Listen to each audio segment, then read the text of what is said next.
Redvelvet is a very easy, gentle cake. You just need to be gentle. You know, you need to pamper it. We're not fighting. There's no fight going on, okay? Just pamper it. Gently, gently mix it. Guys, so welcome to my channel. I'm going to be speaking on secrets on getting the best red velvet cake. The number one tip I'm going to give to you so that you have the best red velvet cake is make sure you're using a good cocoa powder. I would always advise that you use a Dutch processed cocoa powder. Why? Because that cocoa powder is so rich in flavor. It's been processed in a way that is alkaline, so because of that it's able to react easily with the baking soda in red velvet cake. So if you can get that, by all means, please do that, okay?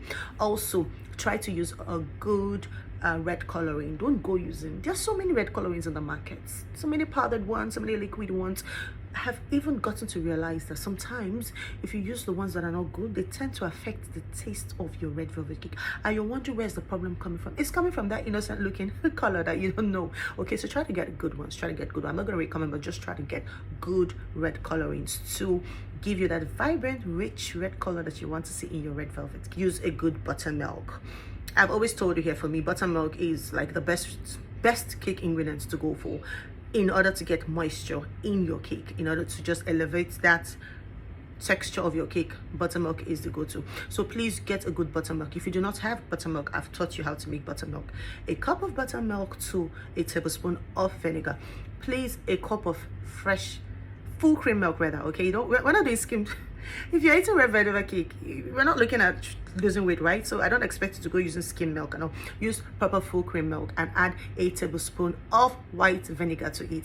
In that way, that is one secret to getting a very, very, very good red velvet cake. And number two thing, you know the thing you do at the end, that thing where you have to mix the baking soda and the vinegar, and it has, don't skip it. You know what that does for you? First of all, it's lets you know that you do have a baking soda, because if your baking soda, if it doesn't fizz, if it doesn't do that shh, you know, that sound that makes, then you know your baking soda is bad, is wrong, it's expired. Number two thing is that thing helps you to have a very, very fine crumb and a very, very fluffy red velvet cake. So something important I need to talk about is do not use, because when you're cooking, or rather when you're making red velvet cakes, it calls for low temperature. Don't go using very high temperature, because most times you'll bake your red velvet cake and it comes out looking brown and you're wondering what's going on. It's very, very possible that the temperature you used for that cake is too high, and because of that it's gone brown, or we don't want that, or you find the redness is on top and the brownness is on the, I don't know, weird. We don't want that. You don't want the cake to come completely red. That is why it's called a red velvet cake. So okay, you have to be careful about that. Another thing that you need to do, so learn not to overmix your butter. I always talk about this. Don't overmix your butter.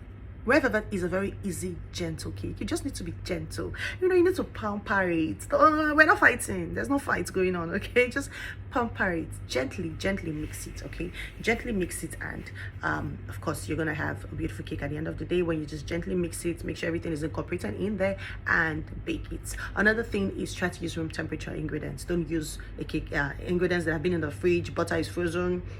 You know, butter is frozen, eggs are cold. No, you don't want to do that. Make sure they're all in room temperature. Another tip is, I know that most people do red recipe oil based flavoring. Some people just do red velvet cake recipe, butter based recipe. I'd like to inspire you today. Try to combine both of them.